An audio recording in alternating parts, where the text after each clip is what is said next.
Greetings and salutations! Welcome and good morning, good evening, good afternoon. My name is Michael, I'm the Dead Aussie Gamer, and welcome to Rime of the Frostmaiden, our D&D 5th edition adventure where we are going to be taking a brand new group of Patreons into the blistering wilds as they No embark.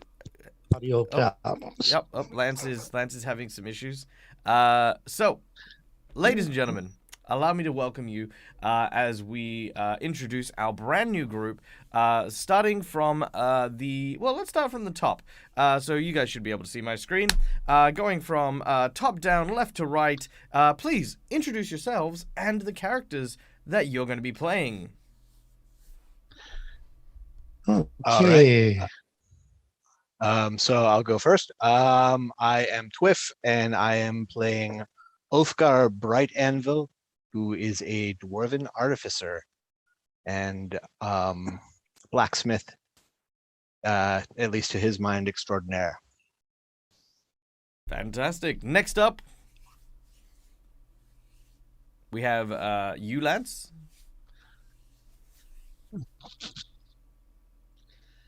All right. I'm Lance. I'm playing Motley Jack. Very small human bard with dappled skin and no hair. Nice. Very cool. Next up, we have Sira. I'm going to get it right. You did brilliantly. That's perfect. Yeah. Hi, I'm Era Genasi. I am playing a fire genasi. Her name is Sira, and she's a light cleric. Great. And last but not least, All right, I am Saucy, and I will be playing Kilmarin, a 6-foot-tall purple tiefling warlock. all right, brilliant. Now, ladies and gentlemen, as you know, when you are here at the Dead Aussie Gamer channel, you are invited not just to sit and watch and enjoy as an audience member. You are also invited to come and participate, helping our adventure along with a variety of ways for you to interact with the game. Now, Rykon. Okay, you know what? Because I like you, and because I have 2 seconds of my life to spare, I will let you in. Okay. Bear in mind. So our last player has finally joined in. So join the chat right now, ladies and gentlemen. We will be back as we go and gather our player 5, who is late, very late. So we'll be back in like 2 shakes. So bear with us. We'll come back. Bam. There we go. I'm still here. I'll just hang here so you can hear me yell at him. No, I'm not gonna yell at him. I don't yell at grown men. Okay, there we go. Shame. Okay. Hi, Rykon. Good morning. All right. Let me. You are being heard. We can hear you. Okay. All right. Okay, make you visible. That is good.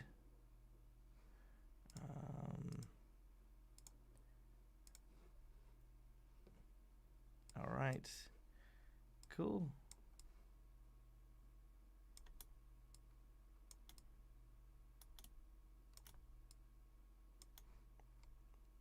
All right, that should be there. All right, can you hear everyone clearly? All right, let's go back then. Heading back in. Bam. All right, there we go. Yay! We have our full table. And last, but absolutely not least, on our introductions list, Rykon, why don't you introduce yourself and the character you're playing? Hello? Sorry, getting everything loaded on Fantasy Ground. Hello, my name is Rykon, and I am playing a bard by the name of Zwelwyn, a changeling Very cool. All right. Now, ladies and gentlemen, as always, as I was mentioning, being part of the Dead Aussie Gamer stream means that you are not just here as members of the audience to just watch what's happening. You can influence the course of the session.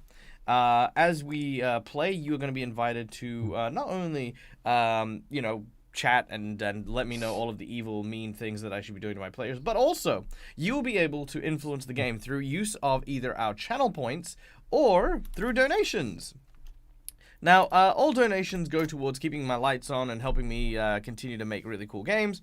But to break down very quickly what we'd have is in the channel points we have things like rerolls, where you can force rerolls immediately on actions that are being taken. Now, keeping in mind these are always to the player's discretion, so you can't force them to reroll if they do something good. You can only, only if they want to use it will that be in effect. You can give them an insight bonus to give them a free clue or give them insight on something that is happening currently. You can get plot twists, which are really cool. I have this cool deck of cards that has a whole bunch of really cool plot twists on it, and you get to pick. I'll draw 2 cards. You get to pick one of them, and that plot twist will happen during the game. We then also have a variety of paid monetary bonuses. For $5, you can grant someone a hero point, which allows them to stave off death, get advantage on rolls, petition the GM for lunacy, a whole bunch of cool stuff. You can, for $10, we have Wheel or Woe, where the adventure suddenly shifts one way or another based on, what's happening. So a player might find themselves talking to a merchant who suddenly remembers that they owe them money. Whatever happens, the Wheel and Woe, it's a lot of fun. For $20, you give them a nat 20, because why not? It's a nat 20. You have a nat 20. Just enjoy it. And then for $50, we will create either a custom magic item or we will create a custom NPC that'll feature in a few of the episodes. Or we will buff whatever encounter boss thing that our group happens to be facing. They'll basically be in glorious combat with those individuals. That is what we have on offer. So, without any further ado, and enough tallying around, let us begin with our very, very first session as we dive into the realm of Icewind Dale. Our journey starts in a frozen place, in a land forgotten. The world known as Toril has a myriad of wondrous continents that stretch out, littering this realm with colored fields, tall, spiring mountains, deep, dark pits, home to creatures both frightening and majestic. Along its far north, a ridgeline known as the Icewind Dale guards against the frigid northern winds, as a mountainside that is sheared by ice and snow culminates this band of frozen waste, among which many people, the people of Icewind Dale in fact, have tried to carve themselves a small modicum of life, protecting themselves from the frost giants that dominate the north. The wild polar bears and wolves that traverse the expansive plains, and of course, the other mysteries too dark and too unknown to ever truly be prepared for. Now, Icewind Dale has always been a cold place, but thankfully, once a year, the sun thaws most of the ice and allows for the people of Icewind Dale to recover, harvesting grain, food, and enabling them to do their fishing and other agricultural activities to prepare for the year-long winter. However, something has gone amiss.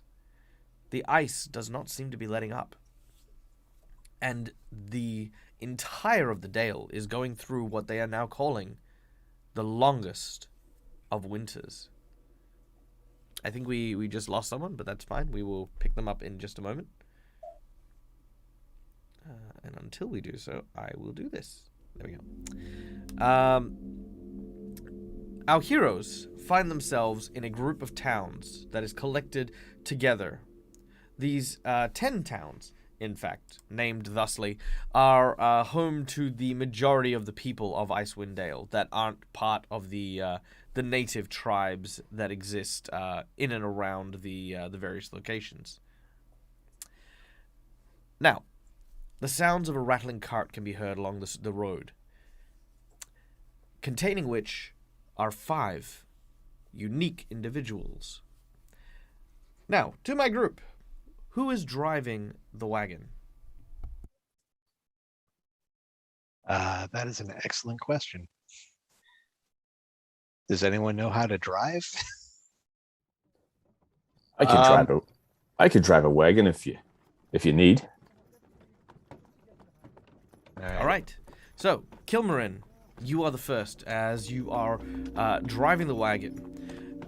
In front of you, you could see that there are 2 creatures, large with quite prominent beaks that are sharpened to almost a strong point. These creatures are the Axebeak.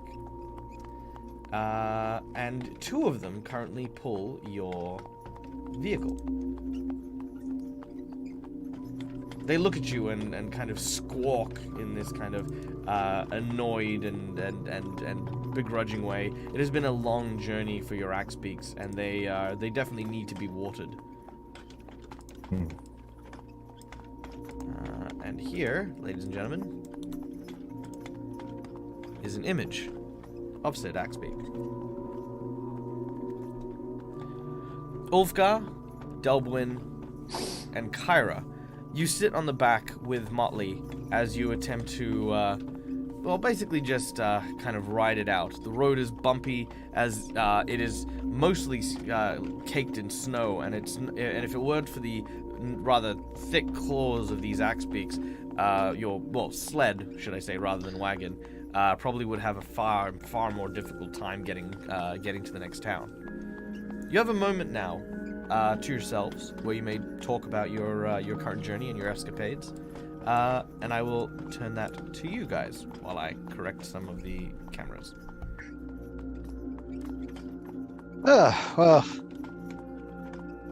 where were we headed again? You are heading to the town of Goodmead, a small and quaint town renowned for their delicious mead. All right.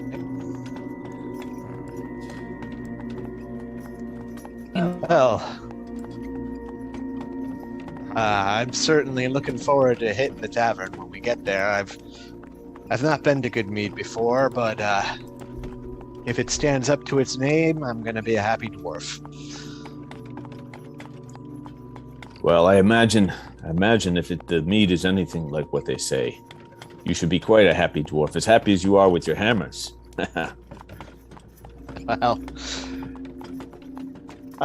Well, there's nothing really like a good hammer, even a glass of mead, or another glass of mead, but I gotta tell you, I just picked up a really, really nice cross peen just last week, and the weight on it is just perfect.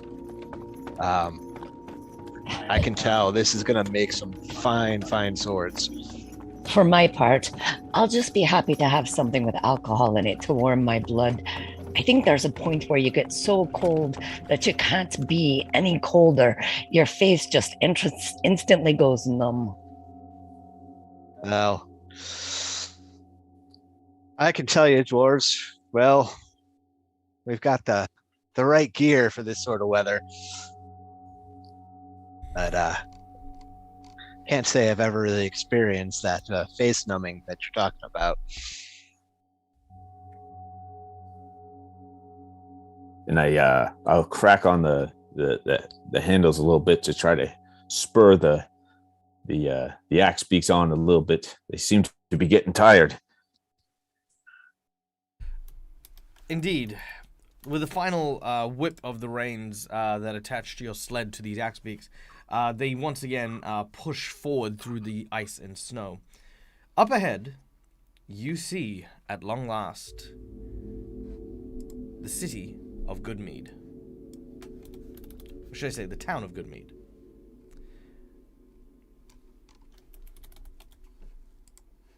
Right. It is the middle of the market day as you arrive at the town.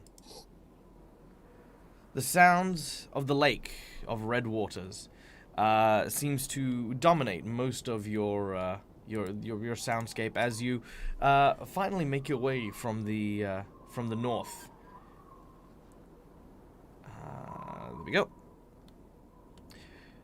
As you head into town, what you can see that there are a wide variety of different, I guess, different cultural people.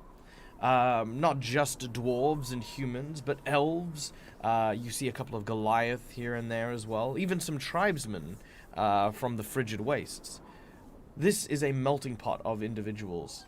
And for the most part, you can see that the town is filled with a series of these squat dwellings adorned with carvings of dinosaur statues and serpents.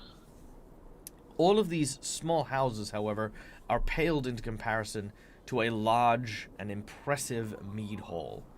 Its eaves carved and painted to resemble wyverns in flight, and you can kind of smell the aromas of the brewing mead and honey, even this far out of town.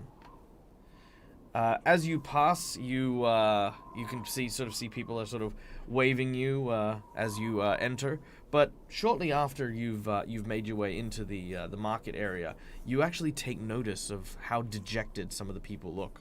A lot of the stalls seem quite barren and bare. What would be a very, very well-stocked fishmonger, for example, only has maybe 3 or 4 prize catches, the rest kind of looking a bit old and crummy.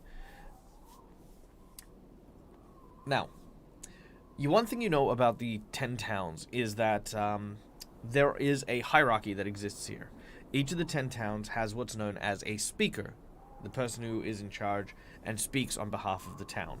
They kind of serve as almost like a burgomeister or a mayor of a town, and speak during council meetings between the 10 towns about matters that are concerned to them.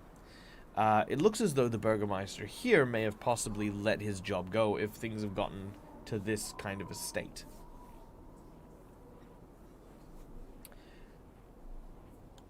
You make your way to the local stables, where you place your axe beaks and wagon. You disembark, taking your belongings, your backpack, and your weapons and the like. And the stable master charges you only 1 copper piece for a night stay. A night stable. Yeah. So I'll go ahead and pay him as I pet the ice beaks. They're gonna get you fed. They're gonna get you fed and watered. Yeah, I know. It's cold out here, but you'll have warmth. They barely give you a second look as they waddle into the stables. You can see the human man who takes your coin says, "All right, well, don't worry about that. We'll ensure they're properly fed and ready for your next travel. Though next time you might want to ease up on the rain. Even axe beaks get frostbite, especially nowadays." Yeah, it would be nice if this winter could just, freaking be bleeding over already. Oh yes, no, I understand. I couldn't agree more. People are finding themselves traveling less and less, making business quite hard here. But some say that there are rumors as to the origins of this quite long winter.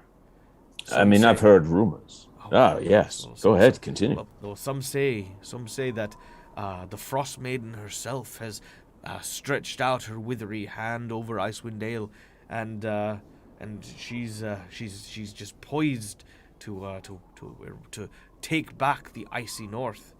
Well, that's what I've heard, at the very least. I look over at the dwarven friend Ulfgar. I've not heard anything quite as crazy.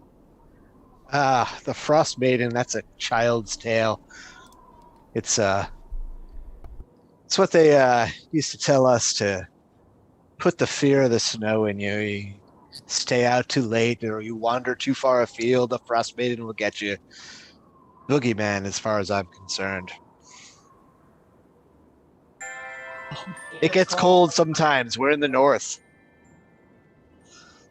I wouldn't be too quick to dismiss these stories. I've heard of some sort of cult of darkness, and it may, in fact, have its roots in something like this. A cult of darkness with its roots in the cold. I suppose might not be such a far stretch, given some of the superstitions that these folks seem to have about this winter without end. I've heard some towns are even sacrificing their members to appease the Frostmaiden. Rumors, of course. Nothing that's reached my ear, but I spend all my time in the forge anyway, so you don't get a lot of chatter back there, and the cold doesn't bite so hard when you're standing next to the fire. Speaking of which, I feel like we should probably be making our way near a fire. Oh. I'm sure there's a nice one in the mead hall. Oh, Let us go then. indeed. The mead hall is well known for its hospitality and its beautiful awnings that welcome all with quite an epic and lavish show. You begin to make your way through the town, passing through the main thoroughfare from East Way, taking a left towards the massive mead hall itself. I would like anyone who wishes to make a history check, if you would like. All right, I will do so. Yeah.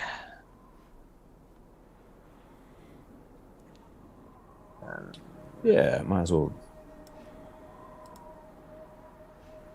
Oh, there we go. All right, history check. Oof. Not so good. Oh, however. Oh. Ulfgar, you've been around, because you're from Bryn Shander, aren't you? Yes. Yeah. So, coming from the local area, you know the tales of Goodmead and the mead halls. 4 decades ago, this mead hall put an end to the town's dependence on knucklehead trout fishing with its famous honey wine. It became very popular throughout 10 towns. Most of the 10 towns actually rely on Goodmead for most of their alcohol. Hence why the town was thusly named after it. Now, you've been here a couple of times before, and you know that the person to speak to is a human man by the name of Thef Morin. He is one of Thef? Yes, he is one of he's one of the members of the militia in town. You believe that he was the guy who spoke to you last time, and you made quite good friends with him over a pint of the good mead. All right, so when we get to the mead hall, Thef is the man to talk to. He will hook us up with the good stuff, the reserve stocks that they keep in the back. Not the, I mean, it's good mead. All the mead is good, but there's good mead, and then there's the great mead. Thef is the man who can get that for us. And you know this man, Faf. Yeah, I last time I was here, I came here on business for Mr. Brightiron, and I met him and had a couple of drinks, and let me tell you, I mean, everyone knows good mead. It's good stuff, but the mead that he gave to me, I mean, I consider myself a connoisseur, right? And this was the best mead that I have ever had in my life. So we talk to Fef, and we see if he can hook us up with that, and we will be happy on this trip. Mid-sentence, you arrive at the mead hall to a sight that causes Ulfgar to suddenly pause. A lump appears in his throat as you see a large board on the front of the doors to the mead hall that say closed. Well, Well, isn't that that's something? unexpected. I didn't think it ever closed. It doesn't. Uh, Yeah. This I've been to Goodmead a couple of times. You know, I've spent my life in the area, and I've never heard of the mead hall being closed. I think that there would have been an announcement. This is news. Why doesn't anyone know about this? I mean, the place is called Good Mead. Well, So who- I suppose we can get rid of that for now. I cannot tell you how disappointed I am. I'm cold. There must be some place in this town to get some alcohol. Or just a little warmth. I mean, You guys can make a perception check for me as you look around. All right, perception.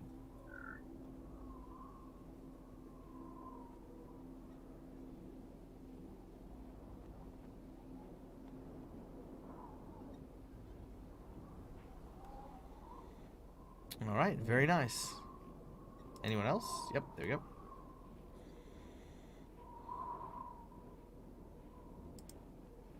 That's a dirty 20.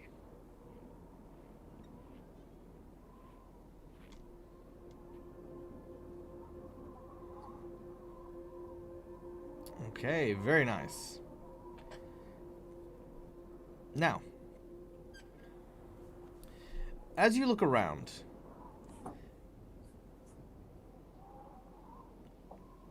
you begin to notice that, especially in this particular area, just on the banks of the Redwater, you see a small crowd gathered around the old shrine of the Flaming Sword. The shrine itself, while mostly untended to, is a vacant building that stands on the lake shore. Crows seem to just caw from the rooftops as a small crowd has gathered at the front. You know from your travels, Ulfgar, that this used to be a temple to Tempest back when the village was a fishing town. It's strange to see so many people over there.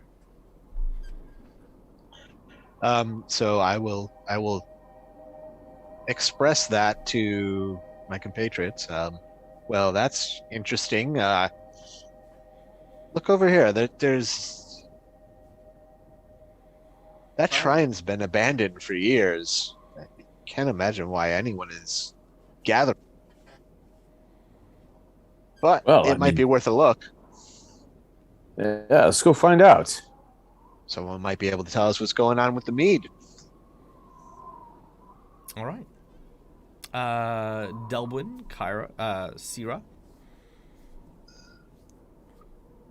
I wrap my cloak more tightly about myself, stamp my feet in resignation, and follow them towards the temple. It's the flaming sword. It might be warm there. Well, Let's there's just that hope then. it is. All right. In hopes of finding some warmth at the Shrine of the Flaming Sword, you begin to make your way across the small little opening. As you do so, you hear the sounds of mourning coming from up ahead. The soft sobs of some of the people here as they gather at the front of the shrine. there seems to be a kind of not a procession, but just like kind of like people laying down like small straw effigies, bowls of food are being placed before the shrine as people are moving away. You can tell that this is a kind of like a funeral service, and there is indeed a figure at the top of the shrine, shrouded in a heavy cloth, in public view.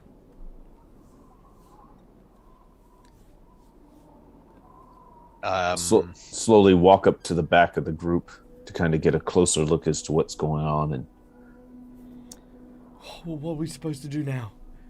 I don't know. I mean, who's going to protect us? We need a new speaker. Yeah, we do. We have to find one. But who's going to step up? Well, I'm not going to do it. No, me neither. What about Shandar? Yeah, Shandar, do it. Ain't that right? Yeah. And Olivessa. Yeah, she's also quite capable. Yeah, I mean it was her brew that put this town on the map. It should be her. Olivessa and should represent Goodmead.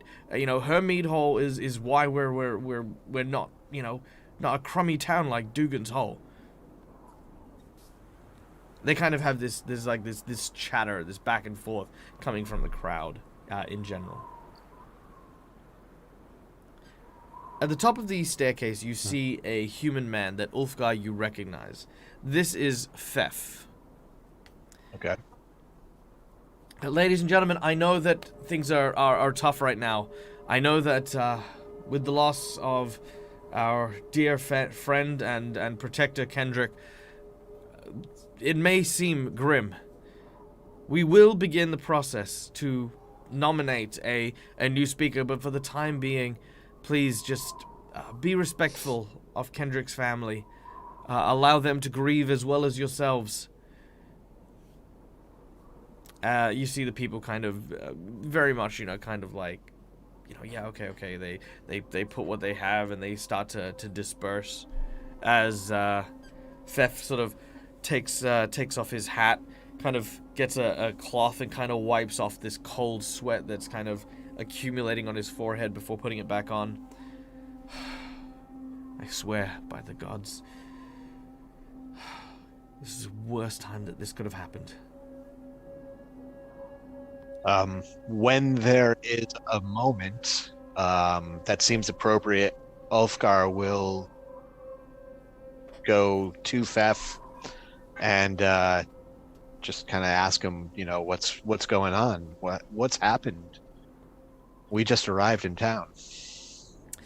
You make your way over to Fef as he seems to be unloading a small wagon. He has like a tiny Arctic fox in a cage that he's managed to trap, and he's kind of unloading it as he says, Ulfgar, it's good to see you, friend. Hey, yeah, it's good to see you too. But it seems like we may not have arrived at the most auspicious of times. I see the meat hall's closed, and there's a the speaker has died. What's happened? Well, unfortunately, yeah, he looks around and notices that there are people on the street. Best we have a word in private. Come, please, invite your friend. Certainly. I'm sorry. My name is Fef. And who might you be? Oh, you can call me Kilmer.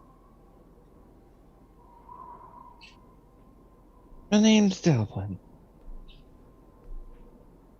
Hello, Fef. It's good to meet you. I'm Sierra. Well, allow me to welcome you to my home and hearth. Please, come, warm yourself. Not too far away, a small and very, very humble-looking house, sort of sits in the middle of town. He opens up, and inside it is already quite warm. A fire seems to be going, and again, in his hand, he still has the cage with the fox in it. He takes it in, and you notice that immediately his occupation becomes apparent. Fef is a trapper. He has a series of rather vicious-looking animal traps lining the walls and various pelts and the like that have been tanned, that have been folded, ready for sale. I've just put on a rabbit stew. I mean, I might need to thin it out a bit, but there should be plenty for you as well. Please make yourself at home. Well, thank you. We appreciate that. Ulfgar will go and take it upon himself to ladle out stew to everyone and serve his companions. The stew is rich and warm, but unfortunately lacking in vegetables and potatoes and the like. The rabbit, however, is absolutely delicious. Very, very heavily salted and spiced, but otherwise quite warm to consume. Fef takes a moment and says, "So, we've had a series of unfortunate events. One, of course, leading to the death of our poor speaker. May he rest in peace. I'm sure you know that Kendrick was not a small man. Well, you see, as you know, we export much of the mead produced here at Goodmead. Well, we realize that sometimes attacks happen, but what we couldn't expect was a verbig. A giant attacked the latest shipment. 3 whole casks of mead stolen. Kendrick tried to defend them. He stood his ground against it, but he was skewered with the giant's spear. Myself and some of the others of the militia were there, but all we could return with was poor Kendrick's body." It's a brave man to face down a giant. He was very brave. But I'm afraid that the mead was vital. With the cold winter, the town is becoming more and more desperate. I don't know what we're going to do. Not having a speaker, the mead hall having shut down, this could spell the beginning of a number of horrible things happening within the poor town. Well, I can't say that I'm particularly happy to have giants taking the good mead of good mead. You and the whole town. They're calling for blood, but the militia don't have the resources to go and track down a giant. Have these giant attacks been happening frequently? Is this fairly new for you? Well, the Verbig are known to be in the area. We've had our run-ins from time to time, but this was probably the most violent act that they've done in quite a while. So where about do they keep themselves? These giants. Fef looks around and he says, Would you go? On behalf of the town? I mean, if there's any hope that the mead might still be there. I mean, the casks are quite large. I'm sure we could arrange for you to receive some measure of compensation. I look around at the group and I hear measure of compensation, and that sounds interesting. Well, Dublin? and And mead. Yeah. I see no reason not for to the help these honor of the people. mead. For the honor of mead is what higher honor is there in the north? Well, this is wondrous news. Here, let me draw this for you. He pulls out what appears to be a map of the 10 towns, which looks to be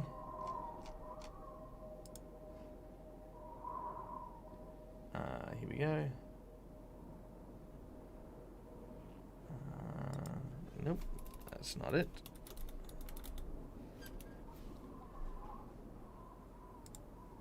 There we go. Yeah. Let us share this map. Now, I would like to invite my players to save this map, if possible. So if you look on the top left-hand side of the window that I've just shared, there's a little square. Just drag and drop that onto your hotbar, and then you'll be able to open a map of 10 towns anytime we need to. Alright. So currently, you are residing right here in the town of Goodmead. Now, the giants come from across the lake, past Redwater. It is about maybe, I want to say, let's see, 6, so we're probably about 4 hours out of town. And let me mark it on the map here.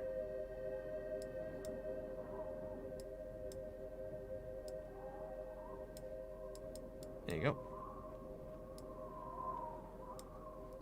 Roughly there.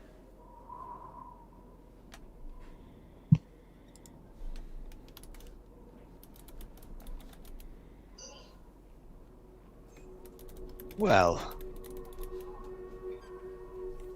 I do have a new forged mace that I need to field test.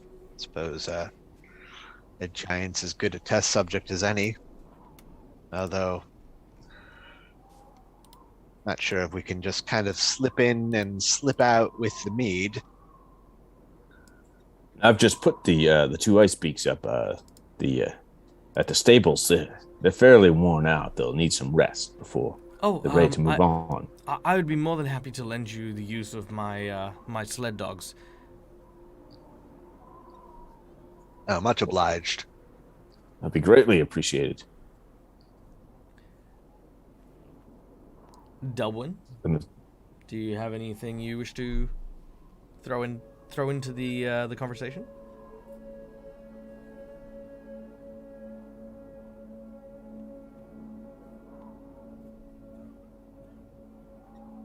Hello? Did we lose Delwyn? Or is he muted? I think you're muted, Rykon. Sorry about that. Nope, that's okay. Delwyn I'm on seems push to to be... talk. I had to go to the bathroom real quick. No, it's fine. I had no clue of that. So yeah.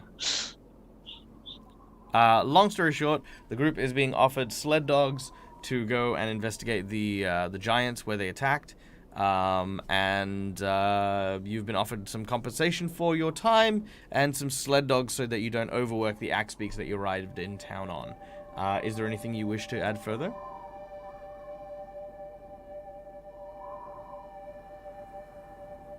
Let's see.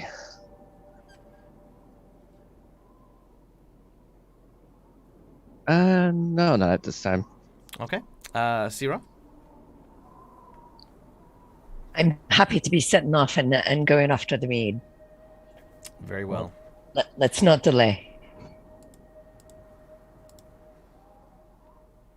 You gather up your supplies, what you need, cold weather gear, food, drink, and of course the sled dogs, most of which is provided by by Fef himself.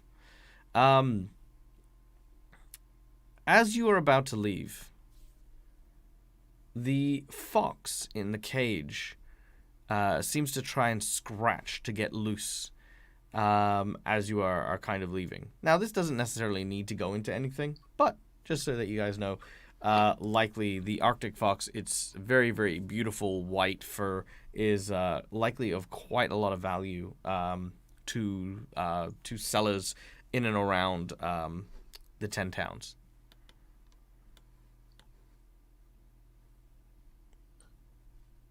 Well, for Ulfgar, Fef is his friend. He knows he's a trapper. Mm-hmm. That's his livelihood. He's going to not pay much heed to it. Cool. I do think it's strange that you trap them alive. Most trappers, I presume, would bring them in, well, not alive. Oh, well, most of that is just because with certain creatures such as the foxes and the like, injuries from traps can often ruin the pelt. So we use cages to trap them and that way we can kill them more humanely and make sure that their pelt remains unmarred. Interesting. Quite noble, given such a hostile place as Icewind Dale, but sort of makes sense. Tira is a pragmatist and she recognizes the need for this sort of trade, but she looks with a certain amount of regret at the Arctic fox struggling to be free.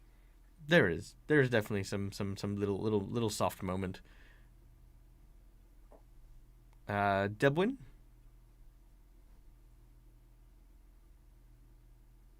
Dublin is just hoping that at least they aren't going to be suffering when they are taken for the pelt.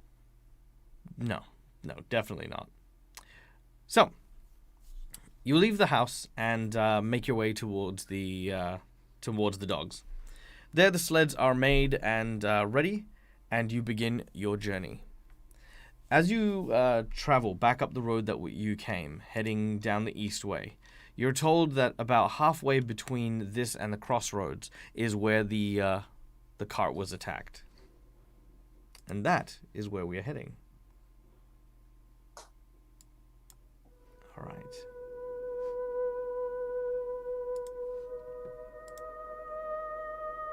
All right. Now,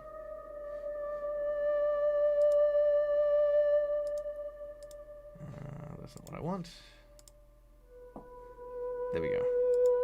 All right. Deep in the woods, amidst the snow-covered pines, you can see there's signs of a struggle in the snow. Several large bits of wood seem to have massive scratch and trap marks that have ripped and basically torn bark from the nearby trees. Signs that something big had moved through here recently. If you would like to, you may make a survival check to investigate. Okay, Right. survival, not invest. Can I make an investigation check instead, or just survival?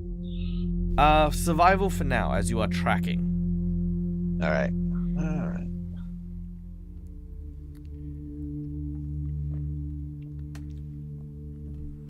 Well, that was awful. It's not bad. All right. And oof. Now, most of you are very, very distracted by the torn and scratched up trees. But Kilmarin, you look to the ground rather than the trees, finding drag marks and tracks that lead into the woods. You follow, and as you do so, you can see that new fallen snow has already begun to cover most of these tracks. But further up ahead, you see the sight as described by Fef. Carnage and destruction. An overturned cart. A team of dead sled dogs. And 5 militia members, each of which have fallen, crushed in various degrees and covered in snow. And I presume the party has followed me as I've tracked to this site. Yes, I'm gonna follow you since you look like you know where you're going, and I was distracted by a shiny rock. Fair enough. I'll look over. What a sight. I've never seen such a thing. Such carnage on this scale. Ugh. This is Wretched. awful. All right. It didn't just, If you it wish didn't to, just steal the... Yep, go ahead. I was going to say, as you are talking, you may also make an investigation roll. But you please continue. I will make an investigation.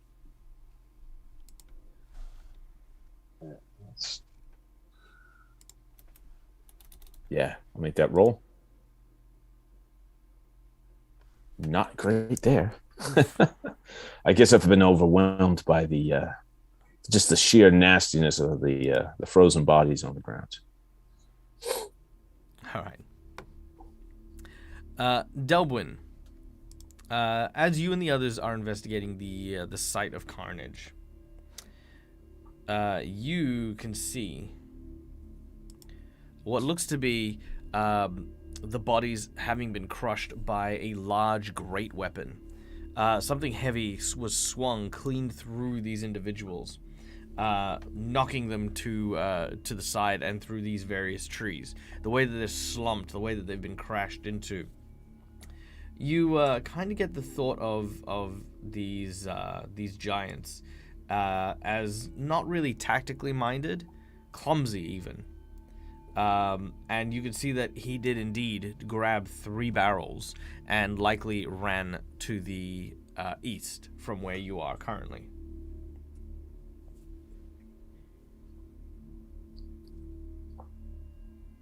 Well, one thing to say for certain, they're not exactly the best thoughtful of things to hide their tracks. They don't seem interested in hiding their tracks or hiding the sheer brutality for which they struck. One thing to just attack and steal the mead, but to kill so callously as such as this. Well, certain frost giants, the Reavers, they go mad with bloodlust, berserk. And it's like a fog across their brains. They really only think of killing and stealing, which looks like what happened here. But no, they tend not to cover their tracks. It's a grab and go, and smash anything that might even think of resisting. Well, it should give us a hint at least of the type of brutality we can expect as we approach these.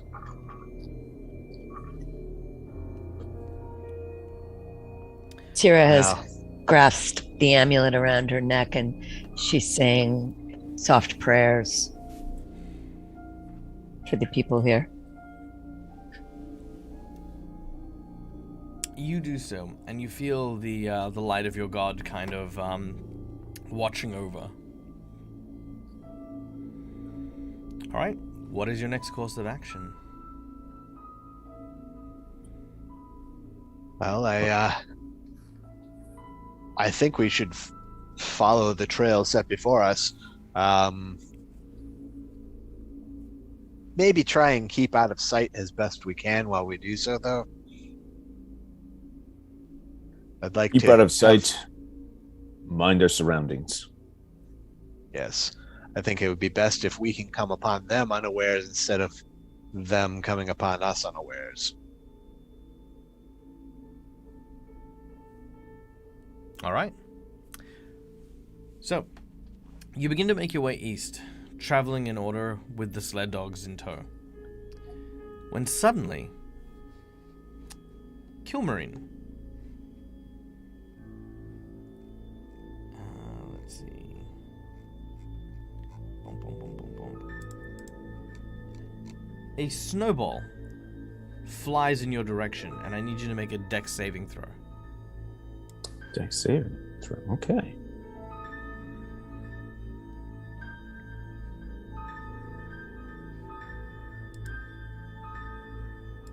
All right. You deftly dodge as basically a snowball flies in your general direction. It smashes and shatters on the tree behind you. Whoa! What was that? Freaking snowball! And I look to the direction to which it was thrown. Looking in that direction, you can see clambering up onto a rock.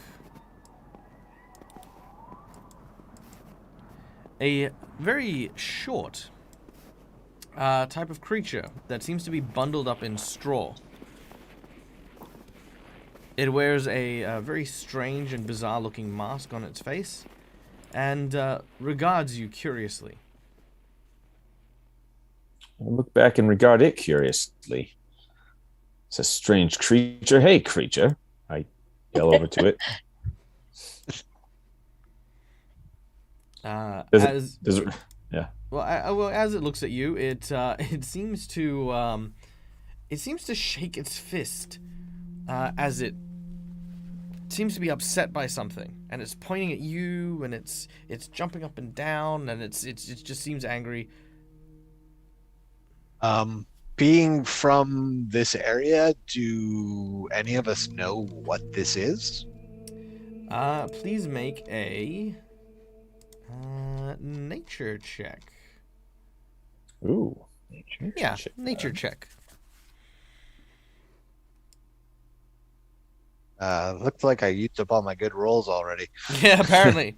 Apparently you're just done for the day. Yeah.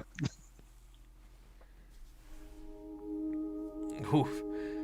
We've all used up our. Yep, that's it. Ouch! If it wasn't for the quarter. All right.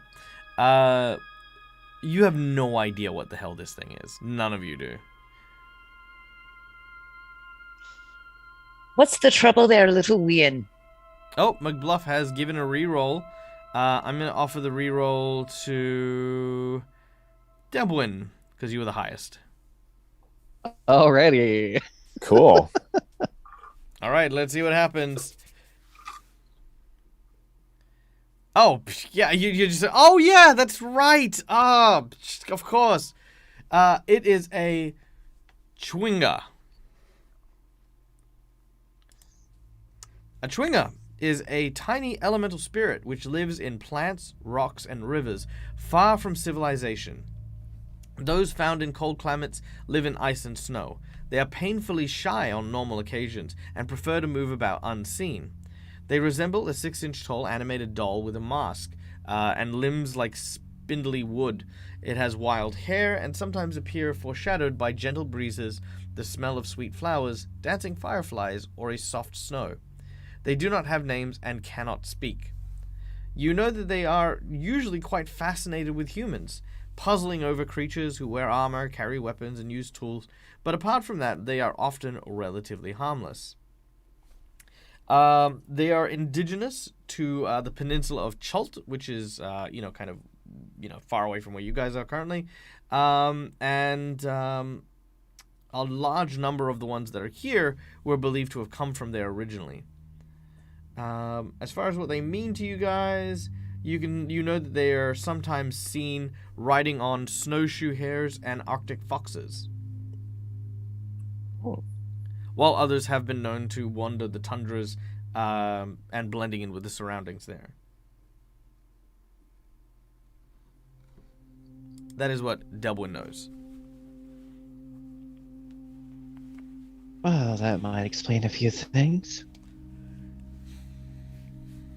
What might explain a few things? I keep one eye on the creature. They might be angry due to a certain fox that we have seen. They're angry about a fox. Yes. It creates another snowball in its hand as it pats it down. These aren't, by the way, these aren't magic snowballs. These are just regular ones. He's just picking up some snow and. Is he packing it full of like hardened slush in the center so it's like an ice ball? No. Like the Nope. mean snowballs. No, just a regular old snowball, and he's gonna throw it at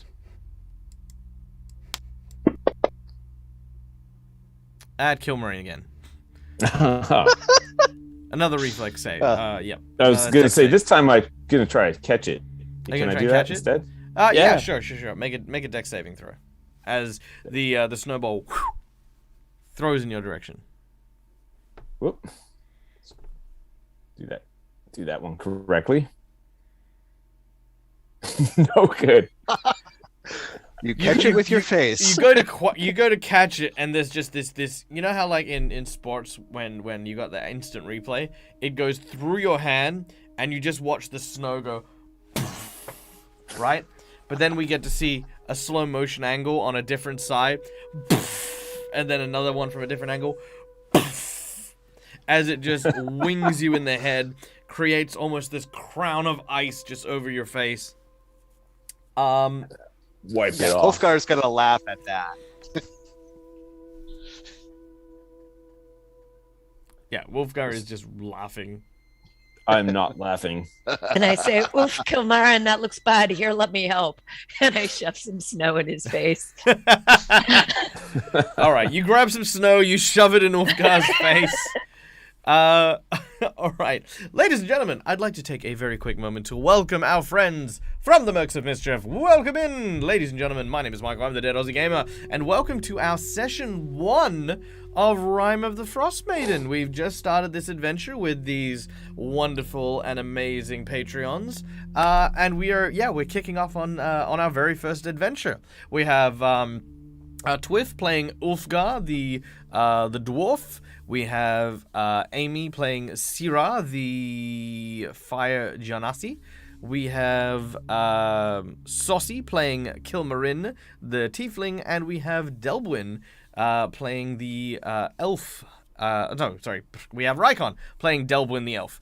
As our group has currently arrived at Goodmead, a small town in the Ten Thunders region. Ten Towns region of Icewind Dale. They have found out that the speaker, or the town mayor, as it were, of Goodmead has been killed.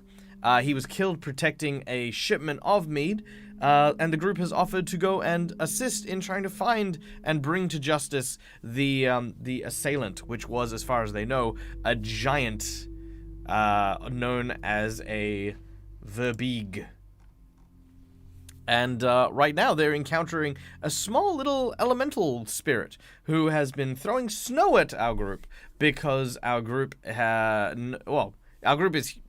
one of the tall people, and Delbwyn has a theory which I imagine you wish to share. Well, they are known to be with foxes. Ride with them.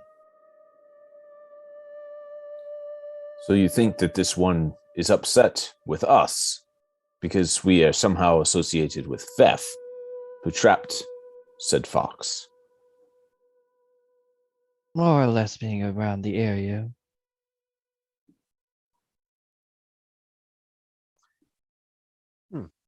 Interesting. Damn silence, wizard! Suppose- You can see that there's a moment of contemplation from the tiny spirit as it considers that maybe you didn't steal its fox. It then just seems dejected. It moves over to the side of the rock. You watch as the shrubbery that makes up its body kind of just sort of sags a little bit as it sits down. It then takes out a long stick and begins to draw itself in the snow beside what looks to be a fox. It's a very sad day. Oh, Delbwyn, could you perhaps sing it a tune or something that might be a little bit cheerful? Well, I can see what I can do. All right. Do you wish to try and uplift the spirits of this creature? Yes, she's actually going to be bringing out her. Let's see. She's going to be bringing out her flute and play a calming tune. All right. You grab out your flute and begin to play a calming tune.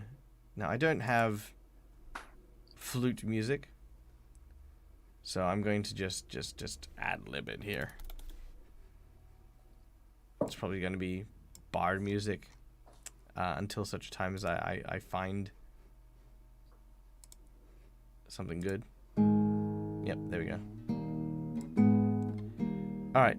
As you begin to play a song for the spirit of ice, I need you to make me a persuasion check. As you try to make it happier. Oh, it does not work. It continues to be sad. Its companion, its best friend, has been trapped by a trapper. Is likely already in a stew. If an elemental had eyes, it would cry. Do we know for Oh. a fact that Brulchan do. has given Delwyn a reroll on that, so you may reroll to try and Oh uplift. boy. You may try to uplift the sad spirit yet again. Reroll to make it happy.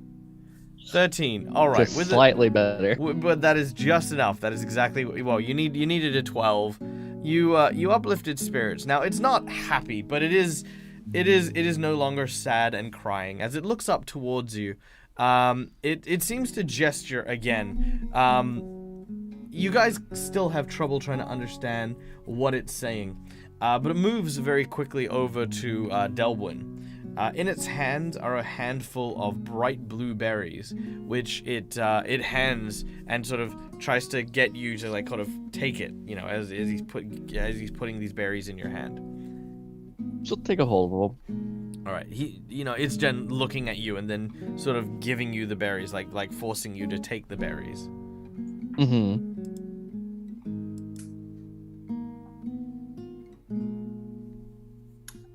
What kind of berries are those that's giving you? They're tiny, they're blue, but they're almost transparent.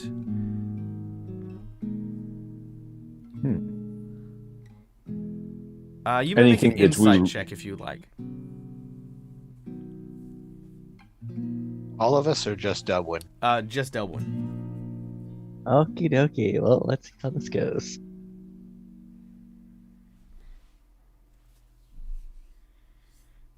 All right, with a 10, you get the impression that maybe it's trying to hire you to go and get the Arctic fox. Try with berries. Well, I do believe it is attempting to get us to try and get the fox back.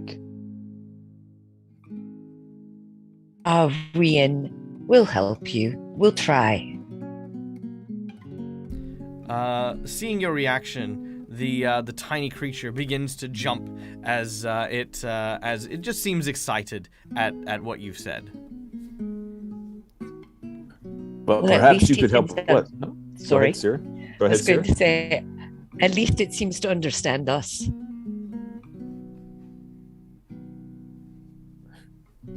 Do you think that? Do you think it might know as to the whereabouts of the giant? You two I seem to think- be able to communicate with it. It likes to throw snowballs at me. Yes. Well, if it lives in the area, it may be able to help us. Certainly worth getting on its good side, if only to keep the snow off your face. You turn to the tiny creature and inquire as to whether or not it knows the location of the verbigs. You take a few moments to describe what a verbig is, and eventually, the tiny creature takes the stick and draws a small cave, and then points in the distance. But it also makes another symbol. It draws what appears to be a large human kind of thing, like very, very big one, but then draws a second one, and then starts doing this. Oh. It wasn't a single giant.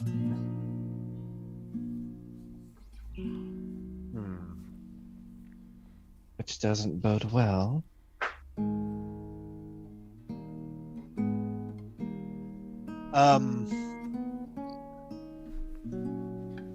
I'll ask it if it knows a secret or a back way in to that cave.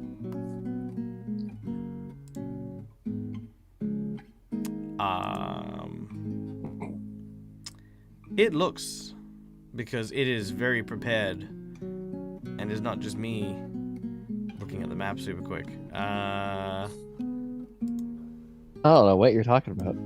Yeah, what am I talking about? It thinks for a Guys, moment. come look at the map. Stop it! Get away from me! Do not look at my map.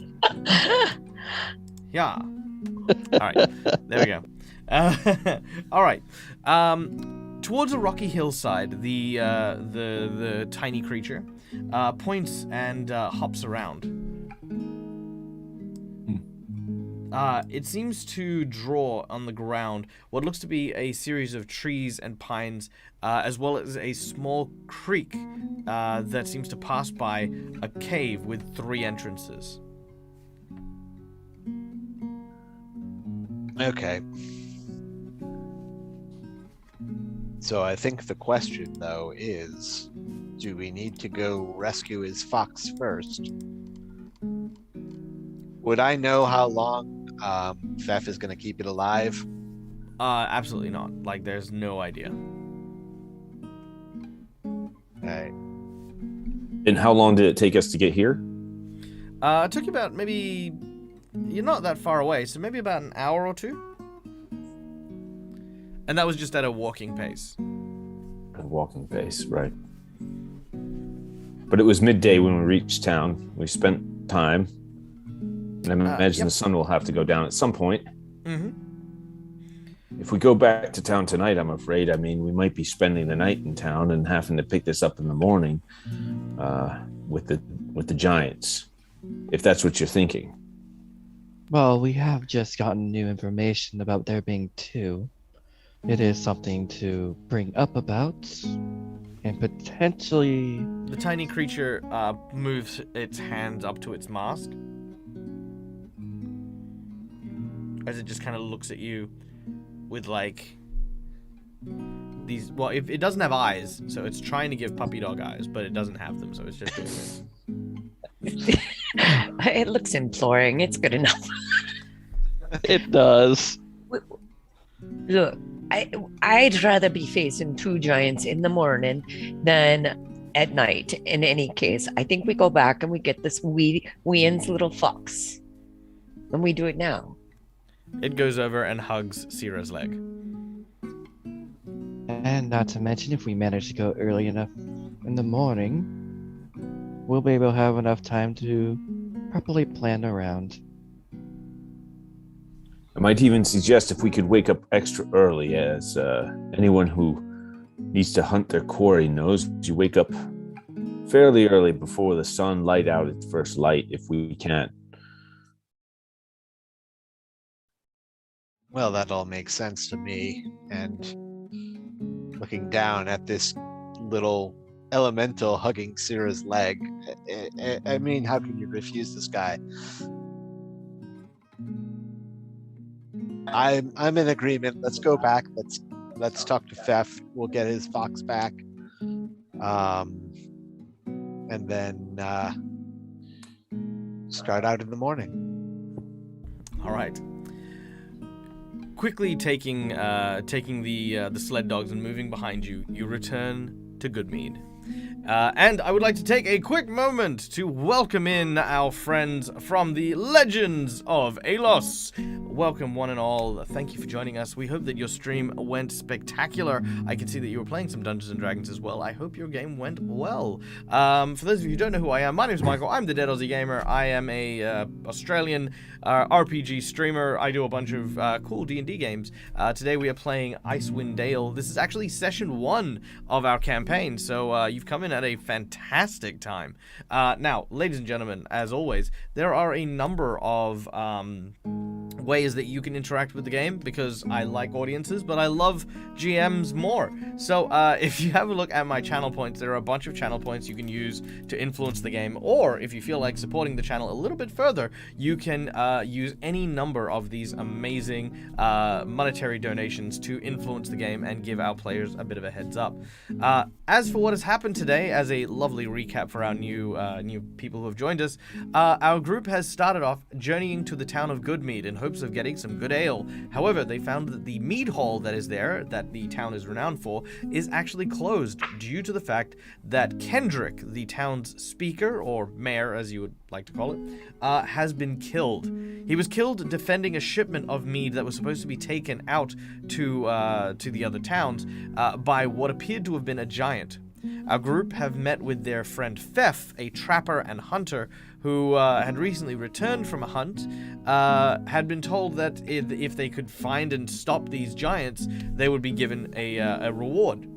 Upon their journey, they have now come across this this tiny elemental creature known as a Chwinga, and the creature has informed them through a series of mime that Fef, their hunter friend, had actually managed to trap an Arctic fox and companion of the elemental spirit. After some deliberation, our heroes have decided to return to Goodmead in order to try and save the Arctic fox from its fate and from their friend Fef, which is where we shall continue. But yes, thank you very much for coming and joining us. All right. Now, once again, you return to the town of Goodmead.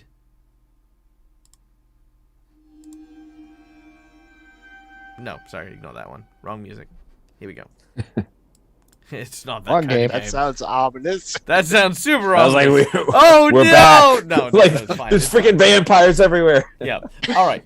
Returning to the town of Goodmead, you make your way towards Fef's workshop. You knock on the door, and as you do so, it does not take him long to arrive. He opens and sees you and says, hi. I wasn't expecting to see you today. I thought you guys had left already. We had we made our way to Please come in. Sorry, I've just got the pot on. As he walks in. So What you cooking this time? Oh, I managed to catch something really good in the woods. Something you don't really get too often, but it was a little bit chewy and gamey, but the meat's still good though. You'll like it. Please You'll tell like me it's not an Arctic fox. it. What? No, it's not. No, Okay. it's pheasant. You shouldn't really eat Arctic fox. I mean, it's a bad omen, but I did not know that. yeah, yes, no. Arctic foxes are apparently a wayfarer or guide to travelers in the woods. It's why again, as I was mentioning to Kilmarin earlier today, why we try to get rid of them more humanely. I caught one in the woods nearby, and it apparently had been harassing some of the local wildlife. So I intended to take it with me up north a little bit towards East Haven and release it there. Would you mind too terribly if we took it with us when we went back out looking for the giants? We encountered a little wee creature in the woods, and it seems to be missing this particular fox. A creature, you say? Yeah. Well, I suppose. Are you saying this is a familiar or a companion? he's a Companion would little, fit better. Yeah, he's It's a familiar Small- companion. Oh well. got good aim with yeah. snowballs. I think the fox is his friend. Oh my, yes, of course. I'm so sorry. I hadn't realized. If I'd known, I definitely would not have taken it. Oh no, of course not. I know. Well. Here, allow me to. He reaches down and he goes and grabs it. Now, I just had the front door ring. I don't know what it's about, but I'm gonna go check. But feel free to rest up for the night and prepare anything that you would like to fight two giants. I'll be right back. Yeah. Right. Well, besides putting a nice shiny point on my crossbow bolt, do any of you need to take time to prepare anything, or should we just enjoy a nice night with a fire? Well, I'm going to look over my spell book and see if there's anything that might be particularly useful. I mean, besides healing, obviously. I'm going to look for a little bit of that mead that Fef is so famous for, if he doesn't mind me helping myself. Hopefully. And since I don't Dead think Aussie he will Gamer's either. here, I don't think he minds me helping myself. He's a hospitable fellow. He's a very hospitable fella. So are we just going to proceed to this gentleman's back room and start rummaging through all the goods there? You know, No, I imagine find he his personal has some of that good mead cask right of out mead. here. It's got a little bit of a cask out front, I like to think. The good stuff, as it were. All right. So, what have we discussed? We looted the entire house. Excellent. Just kidding. Cool. You've now got 20 bear traps, and you are now encumbered.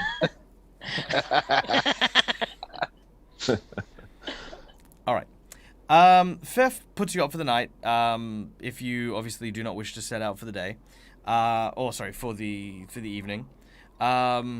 He does mention that there is obviously merit in going after them at night, in the fact that the Varbeeg are not nocturnal. So you would obviously have advantage if you arrive at night versus arriving at day. But it is up to you as to how you would wish to go. He does not have anything big enough to trap the giants, however, but can say that with how harsh the attack was, pretty much just having what you have on your persons right now, your weapons and your armor, should suffice in terms of, protecting you.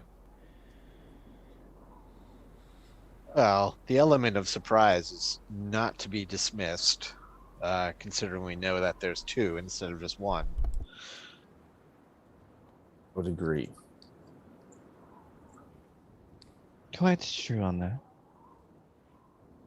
So, How do you all feel about attacking at night? How are you working in the dark?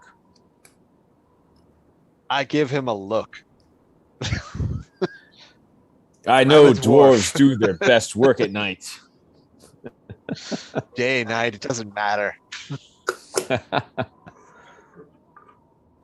Well, as soon as we return this cute little fella to his friend, I think the happier I'll be. So if you want to set out tonight, and as Feth has mentioned, there's an advantage to it. So I'm with you. Dublin, how are you feeling about it? I agree as well. All right. So we'll go. Is there anything so Ulfgar is going to kind of rummage in his pack and see if there's anything that he can use as sort of like a little distinctive collar or marker for this fox, just so theft doesn't trap him again by accident. Looking at the fox itself, you can very easily see the that there are like markings on it, like in terms of like it's a fox. It has a particular pattern, and Fef is pretty on the ball with that, so he'll remember that particular fox in future. Okay. Never mind then. That's a good question. It's a good question. So with the fox in hand, off we go then. All right. We're going to move swiftly through this as you return back to the same glen. Again, a couple of hours outside of town. There is no sunlight as the permanent frost of the winter has constantly kept the sky covered in dark clouds. You eventually make your way back to the scene of the carnage, and sure enough, the Chawinga is there and is elated to see the fox. On the journey itself, the fox itself was very well behaved. It kind of almost instinctually knew it was getting closer as it leaps off the side of the sled and charges over. You watch as the tiny little Chawinga just sort of grabs hold of the fox. They kind of spin together. They kind of jump into the snow together. And eventually, it sort of jumps onto the back of the tiny fox and mounts it like a horse. It then looks towards you and then points towards the hills. It seems to be beckoning to follow. I will follow it. All right. No reason not to.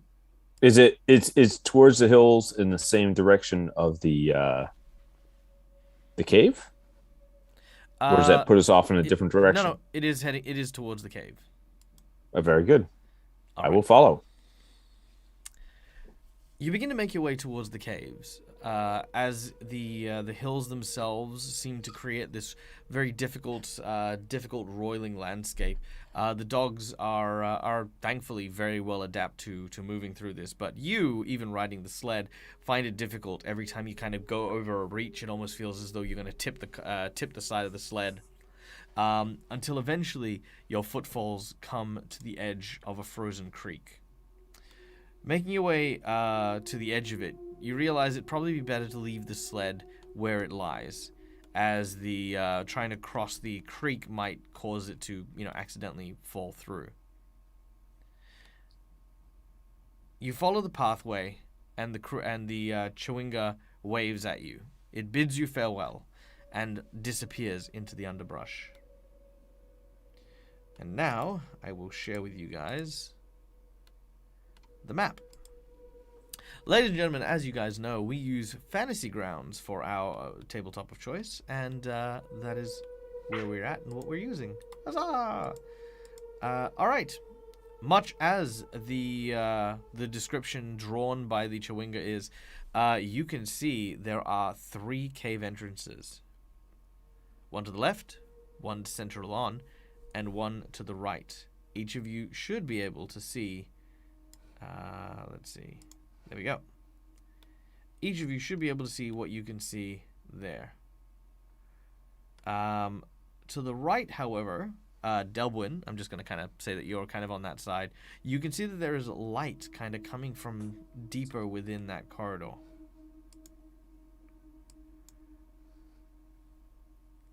Like a flickering light.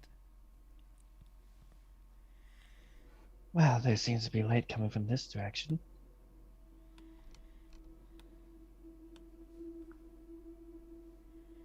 Like indicative of firelight, perhaps?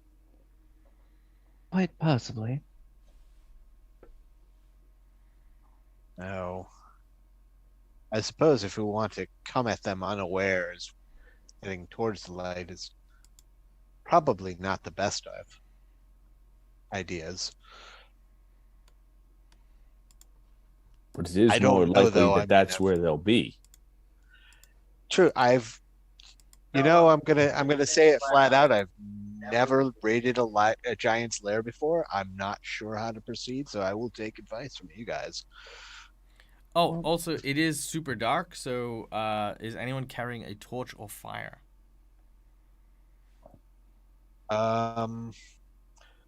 Ulfgar probably not be.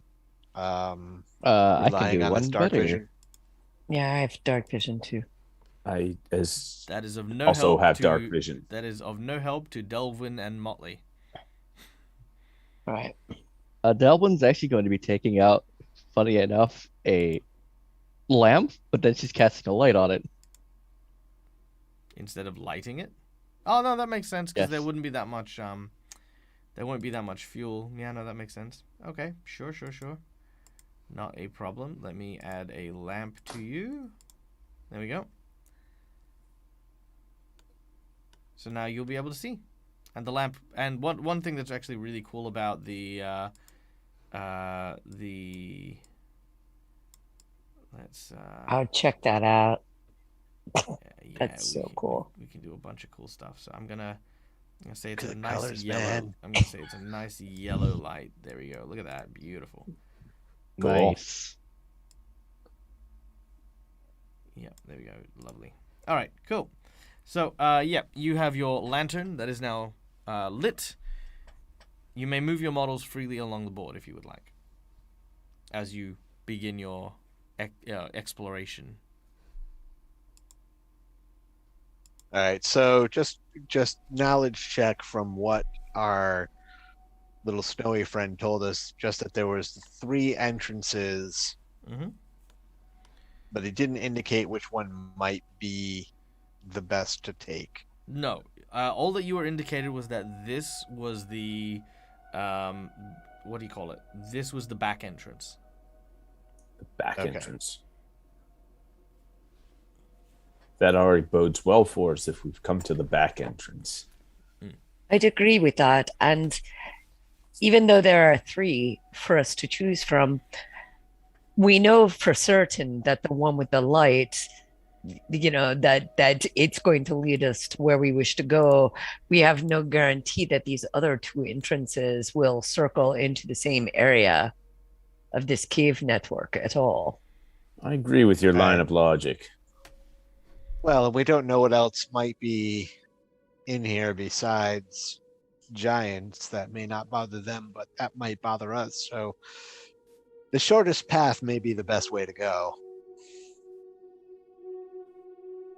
I'm in favor of heading towards the light. All right. Well, when you say it like that, All right. Please proceed in your marching order down the corridor that is closer to Delbwyn on your map. All right. I can go first. for March, what's your ability to stay hidden out of sight? Well, you are a dwarf. You're naturally. I am, but actually, thinking that way, I mean, looks down at his scale mail armor. I've tried to get it not to, but just does jangle sometimes. Yeah, I do. I have noticed that you can be rather clanky now and again. Yeah, so I look around to the if rest of the group. we're looking for non-clanky, it might be best for me to not be in front. Well, I know, a fairly tall tiefling, but I can be quite stealthy now and again. I don't mind taking the lead, and if we can keep the lamp further to the back, that would be pretty ideal as well. It would allow me to see with my night vision ahead. I have no problems with that. I would prefer to be in the back. Very good. So I will take the lead then. All right. Sarah, do you have a particular place you want to be in the order? Nah, I'm happy to be in the back or somewhere closer to the back. And Motley should probably stay near Delwyn with the light. I don't think our friend can see too well. Motley will Alright. indeed stick with Delbwyn. Great. All right. Begin your escapade. Let me grab my little guy.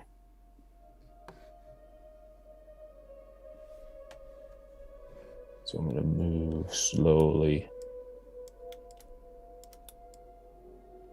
All right. As you move up closer and closer. Now, can you guys see the light from up ahead? I can see that the zone has opened. It's starting to light up. Okay, good. All right. As you make your way closer and closer, you find yourself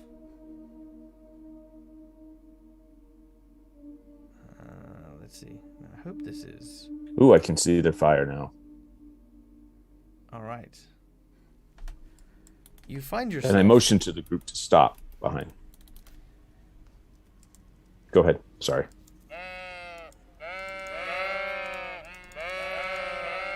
Of course. You are There's always sheep. in a cave. There's always.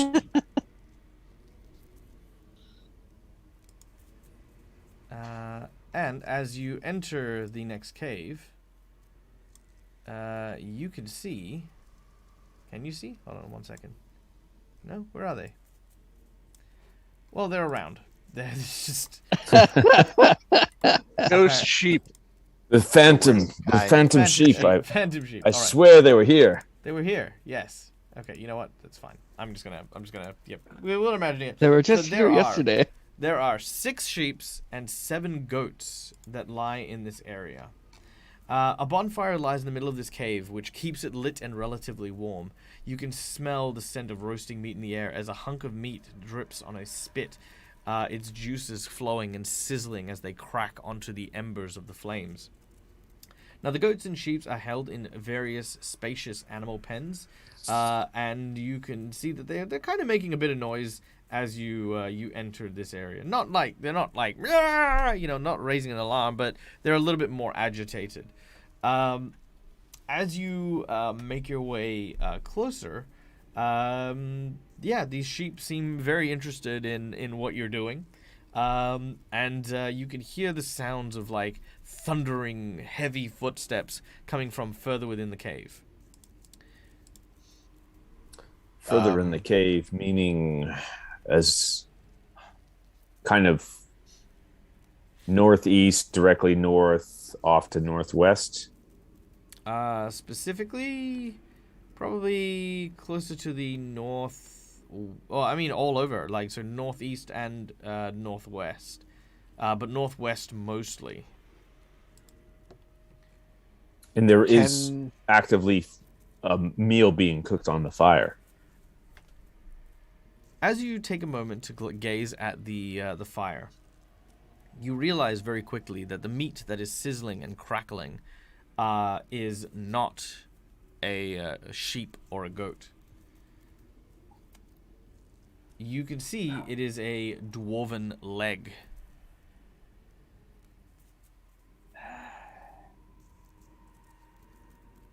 You hear another. Stumbled in. You hear another pop as the very, very delicious smelling aroma very quickly turns your stomach.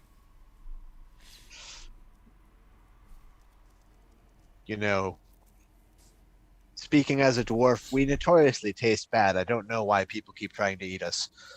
Giants, ogres, what have you. I will They're sick. They're sick, these ones, eh? bow my head a little bit. And you've got sheep. Why eat a dwarf? They've got sheep. I mean, for real. Lamb stew is right Could there. Potentially be a trespasser. This doesn't mean you have to eat them. Do you mean like any one of us? Yes. Yeah. To them, we would just be meat ready to be eaten, as long as it's cooked. Wow.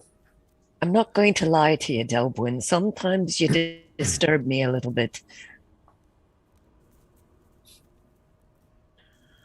Well, we can push further into the cave, and I did seem to hear some noises out to the northwest that would indicate a little bit more activity that way, or we could stay put and stay to the shadows. Certainly, whatever's cooking dinner will want to come back to tend to it. Are you thinking an ambush, perhaps? Thinking of perhaps a little bit of an ambush as they come back to innocently check on, to rotate the, to rotate, yeah. I presume you guys are kin- talking muffled. Yes. Good. Yes. Excellent. The hush-hush tones. I'm in favor. I'm in favor of in a muffled stage whisper of ambush. Yes. All right. So perhaps if we just come back just a little bit.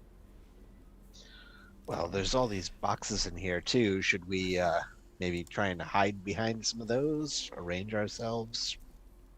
You It's can. an excellent idea. Okay. Yep. So, searching the area, you can see that there are indeed a number of barrels and boxes, including a large cart that is filled with several crates of a variety of different vegetables. Now, this is actually quite rare and very special because, as I mentioned, Icewind Dale has been suffering a massive winter, and vegetables and greens are not common. You can see that the two of the barrels in the back corner are actually mead.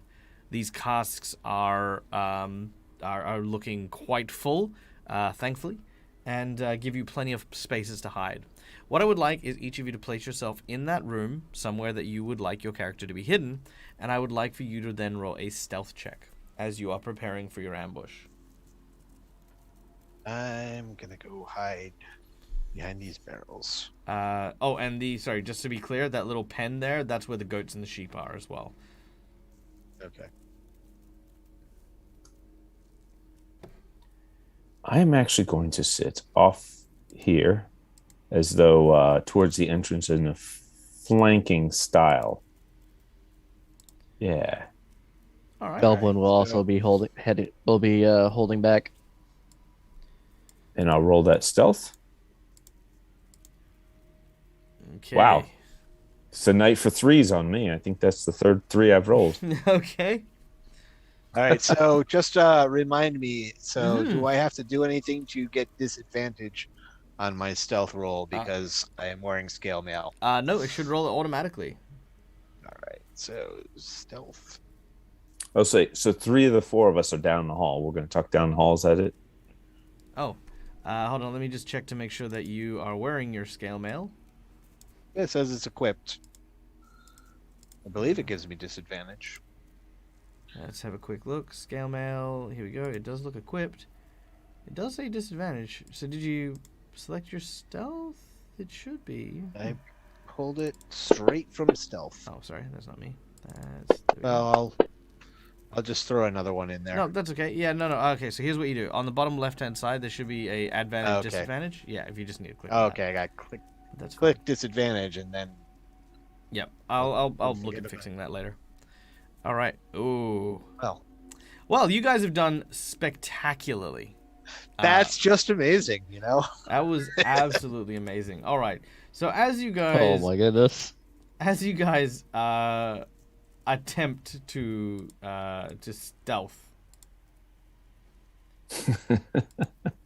Ulfgar is nervously whistling under his breath, and as he tries to get behind these barrels. All right. I swear, guys, I can be stealthy. All right. You hear the following: large, heavy footsteps.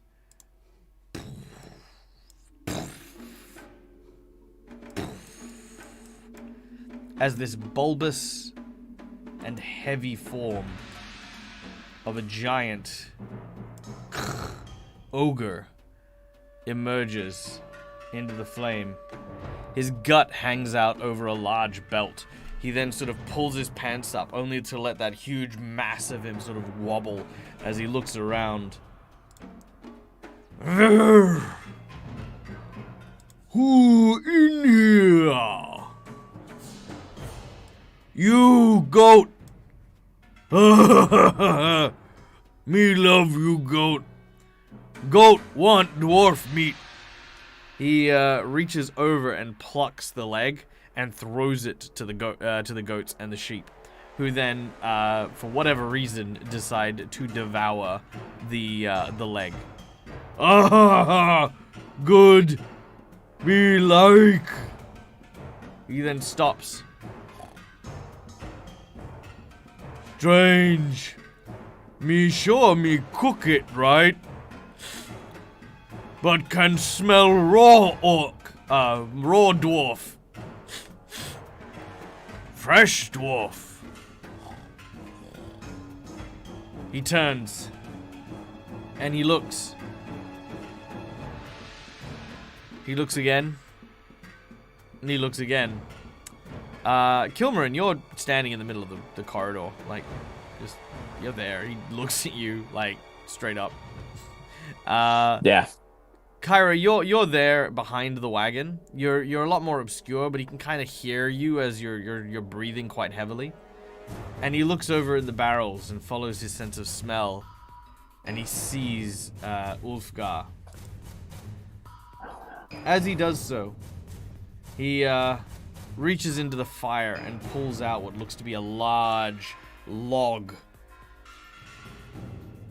He says,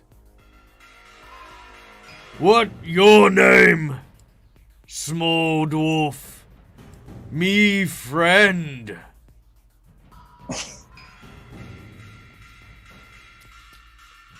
My name is Bob.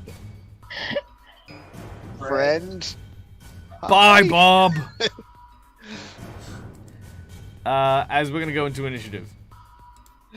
All I was right. gonna say I'm about to throw my Eldritch, God. Eldritch Blast Oh at yeah. him. All right. So yeah. So ironically, this ogre is so dumb he actually keeps forgetting his name, and he is referred to as friend because that's what other people call him, because the other people are being obviously the giants.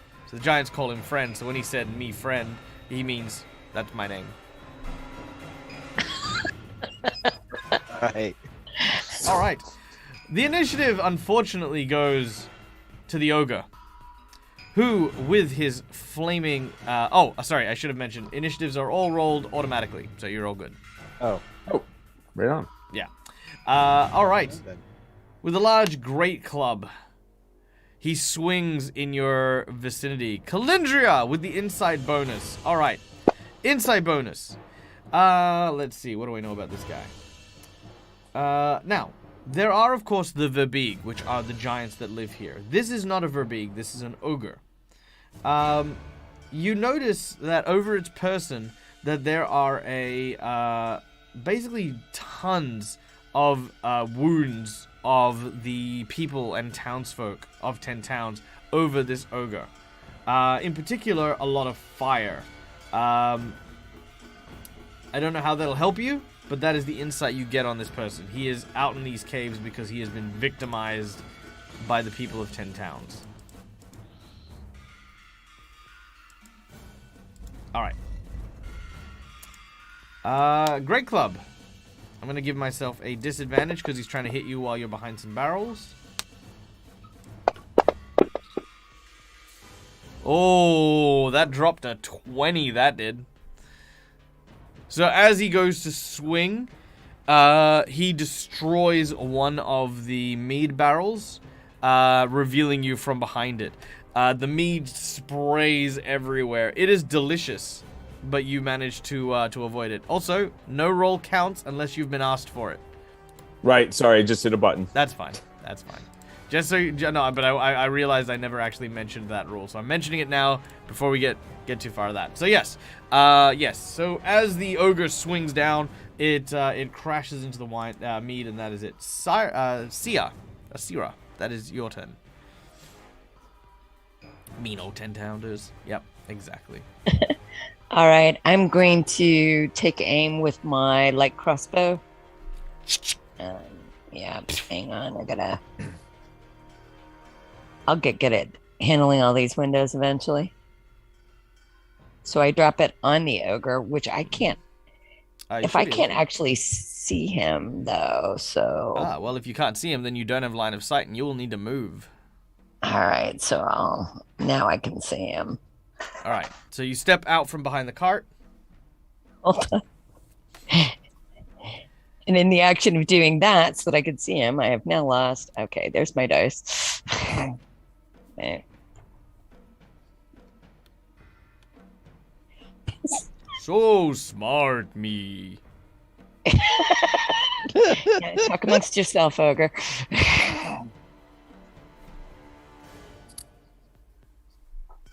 All right, there we go.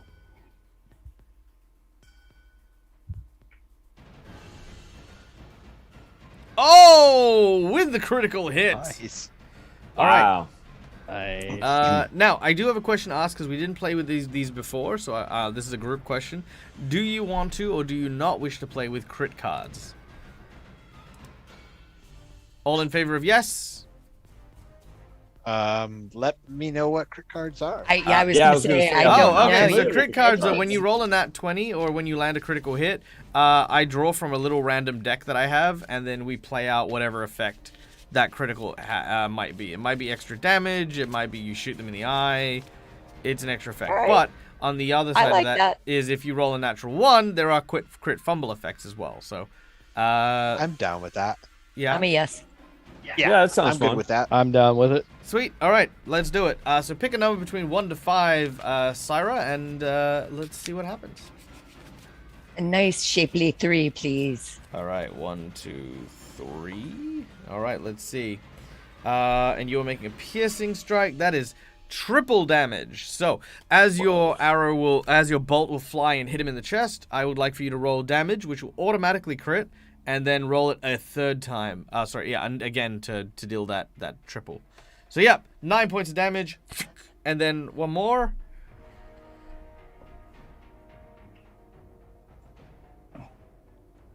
Nice, 8 points of damage. All right, so the after 17 points of damage, the bolt goes straight through the chest, in the shoulder and out the back, embedding on the wall. There is just this sense of like, oh, hey, that's not nice. Me crunch your bones now. He gives you a toothless he gives you like kind of this snaggle-toothed growl. As we then go to Delwyn. You're not quite sure what's going on, but you can definitely hear the sounds of the smashing and the crashing.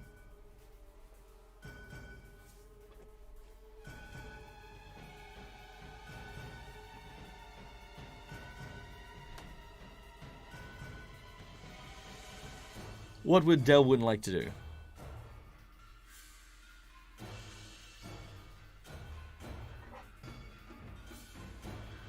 Rykon? I'm gonna push to talk. It for some odd reason, if it's not focused on a Zoom call, it won't do anything. Ah, very well. Yep. That's okay. I'll let you know when I'm sitting there. Can you hear me now? You know, yes. Carry on. What do you wish to do? Give Kilmarin a bardic inspiration. All right. How do you do so? Describe your bardic inspiration. Inspire Kilmarin. So she's going to be using her bagpipes to do so. All right, one second. I will come back to that. Okay. Yep. And then what do you do? I'm actually going to wait for Kilmarin to move up before moving up myself.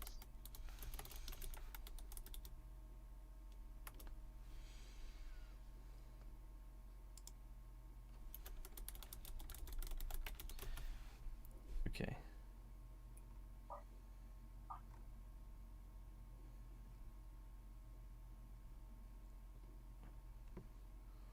All right, here we go. This should be what I'm looking for. Maybe. All right.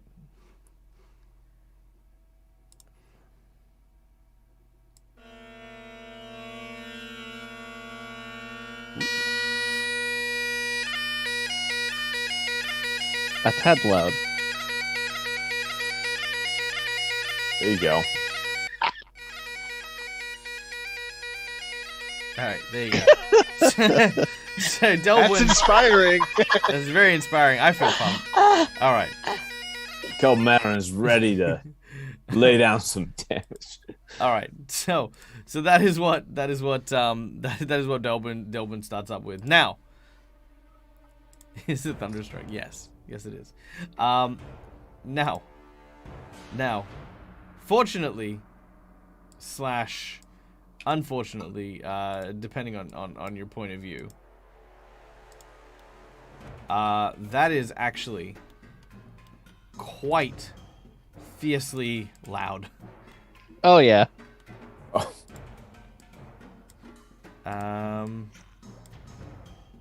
Okay, well those are okay. That's not so bad. All right, good. Just need to double check on a couple things. Good. Excellent. All right, you hear a second set of thunderous footsteps, Delwyn, coming from inside the cave, a little bit further to the west of where you are. Mm-hmm. I was headbanging to that. By the way, Kilmarin, it is a D6 that you'll have to add to save or attack. A D6. Excellent. Thank you. I was going to ask what you had. It also can work on skill checks. Very good. Thank you. All right. So that was your bonus action to grant the inspiration. What else would you like to do? I'm going to wait till Kilmarin goes in further if they choose to. This way I can at least keep track of if anything tries to come up behind us. Okay, so you won't be able to delay your action as you have taken an action in your turn. What you can do, however, is you can ready an action, so stating a contingency, and then what happens if that contingency is fulfilled. So, like, if something comes up behind us, I want to cast a spell.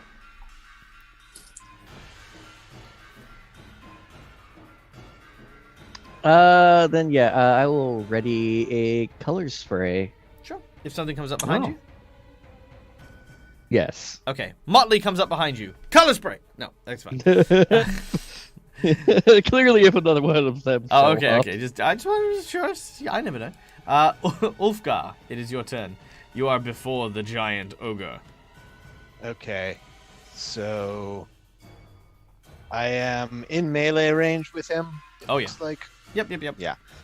All right. So, as bonus action, I am going to cast Arcane Weapon, and I'm going to choose fire damage. So I think do I drop the effect onto myself, or how does this work for casting? Yes, you should drop the effect onto yourself. It'll give you the buff. Okay.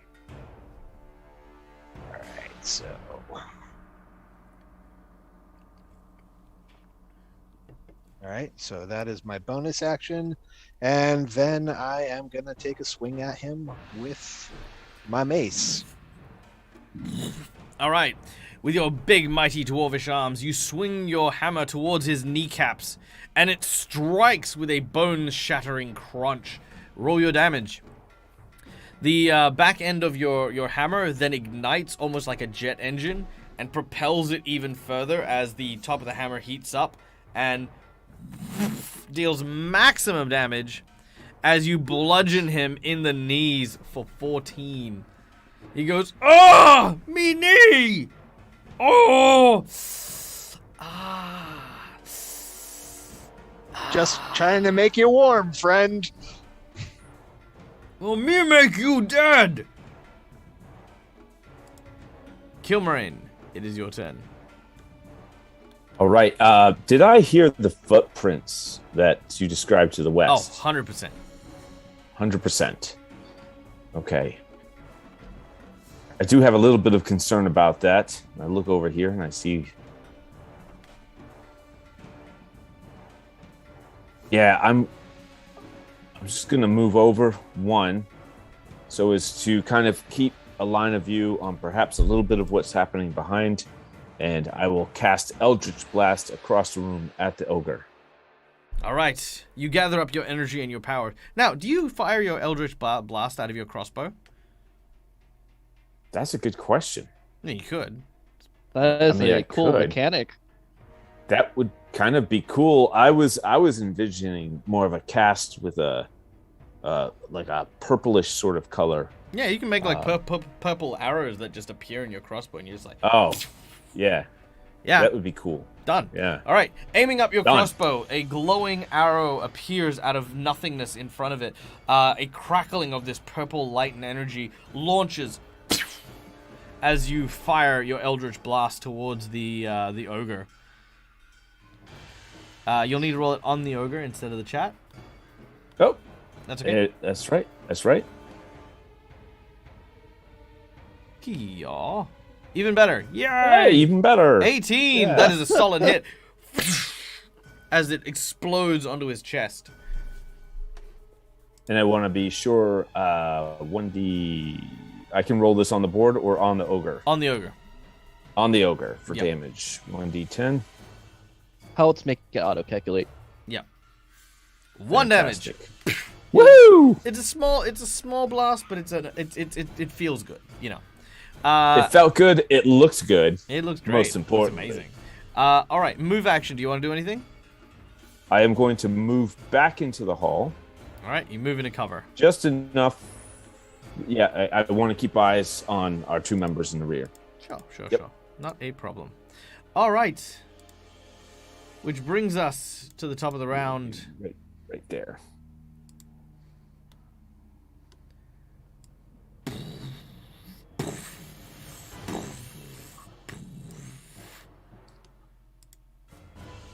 All right. Emerging from inside the chamber coming from the west, you can see this creature. An immense giant known as a Verbeeg. These are marauders, thieves, and robbers. And as it steps out, it looks down towards Sira.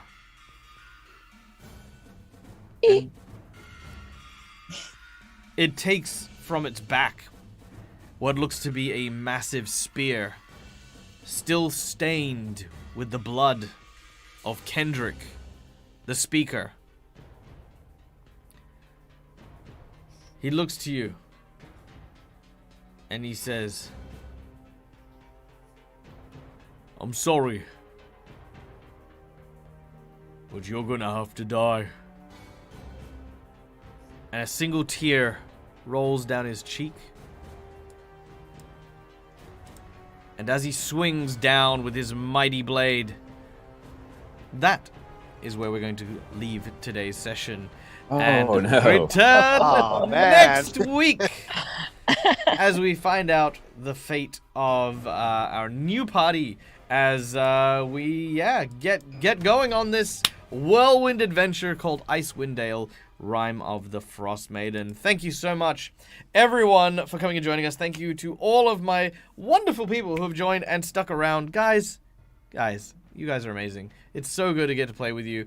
Especially, I'm going to say this, Ira Janasi, it is always an absolute pleasure to see you in chat. It is wonderful, even more so, to have you here with us. Hopefully, we will have Lance joining us with a stable internet sometime soon. Brill Chen, have a wonderful night. And, before you leave, I want to tell you this, right? You're amazing. You're wonderful. And I hope that whatever tomorrow brings you, it is full of just as much amazement as you bring the world. Because you're awesome. All right. Before we leave, I guess let us do a... Is there still music? Why is there music? Go away. I'm done with you. Yes, there is. Calm down. No, you. There's 2 bards. There's always going to be music. There is. All right. Yes. Ladies and gentlemen, we're going to do a speed round of memorable moments while I find us a valid target to go and raid. So, memorable moments is very similar to favorite moments that is seen over on the Dreaded GM's channel, where we take a moment to acknowledge each other's excellence and to find out if there is anything that really stood out in today's session. There is, of course, no bad vibes or no bad feelings here. It's all about, sharing good things. So, ladies and gentlemen, starting with, let's start with Delwyn. Delwyn, what was your most memorable moment from today's game? I'll have to say the snowball to the face while trying to catch it. Yeah, that was pretty epic. That was a good one. The fact that it was a crit was just the crit fumble. That was that was added hilarity. Kilmarin, how about yourself? Oh, that was easily the moment because I took the said snowball to the face. Multiple angles. Yes. I must say. Sira? I like the little Chwinga altogether, not just the snowball bit. And I'm a little moved by the Giants tier. Aw, that's awesome. I like that. Ulfgar? Yeah, while I also appreciate a friend getting a snowball to the face, And I do think that the giant's tear, while Ulfgar may not have noticed that since he's in the corner being attacked by an ogre, I do appreciate, max damage on my first hit on an enemy. Yeah, Yeah. that was a solid freaking I- max damage on that one. Yeah, well, will it ever happen again? Probably not, but we gotta enjoy it while it lasts. Nice. I think for me, I really enjoyed the scene where you guys met Fef, where you guys were at the funeral. Like, you guys were being respectful, and you guys kind of listening to the rumors and stuff like that. But then when you actually had that conversation, started talking to him about what was going on, that was really cool. Because a good quest giver is not just about saying go to the mountains and go fetch us this thing. It's about building investment. So, you guys having gone to the meadery for the purposes of getting mead, only to find out that the mead was stolen and that one of the town's heroes had given their life to defend it. There's so much investment, and you guys had never played together. These characters, this is the first session, but you guys already feel so well connected, and that's in part because I've got my own method of character building that puts all of our stories kind of together. But I think that's also major in part because you guys just clicked in just such a nice way today. So you guys did awesome. So it was a true pleasure getting to do that. All right, we have a couple of ones from chat which I'll read out real quick. How did I miss that Dag was doing Rime? Well, today was session 1. That's how you missed it. It was just, today was session 1 is where we started. Ladies and gentlemen, GM Workshop, good friend of the channel. We love GM. I hope you're doing well, mate. All right, so memorable moments for today from the audience. We have the Chewinga hiring the party to retrieve the fox. Yeah, that's true. You do also be sure to add those berries to your character sheet because that is going to be important as well. How many berries? Oh, they are special berries. They're magic berries. Yeah, I'm asking how many. Oh, how many? I You think got there 3. were 7. Oh, 3. Oh, was it 3? It's 3 or Sorry. 7. Hold on. Hold on. I thought it was 5, so I Well, don't know. we're all wrong. All right, hold on. Maybe let me. It will be amusing. Let me go check. Some number between 1 and 1,000,000. Look, let me check, because it is important. I think it's important. Okay, here we go. Yada yada yada. Blah blah blah blah. Offers. Oh no, it was 3. It was 3 berries. Yeah. Yeah, offers you 3 berries. Alrighty, marked in the sheet. Good, excellent. Yeah, there you go. And just so that you know, the berries are berries of cold resistance. So you will have cold resistance. So there you go. All right. Sick. Now, ladies and gentlemen, thank you once again for coming and joining us. We are going to raid our dear friends D20 Deathmatch, so do stick around for that as we head over. Until next time, guys, from us to you, as always, game hard or die trying. Bye, everyone!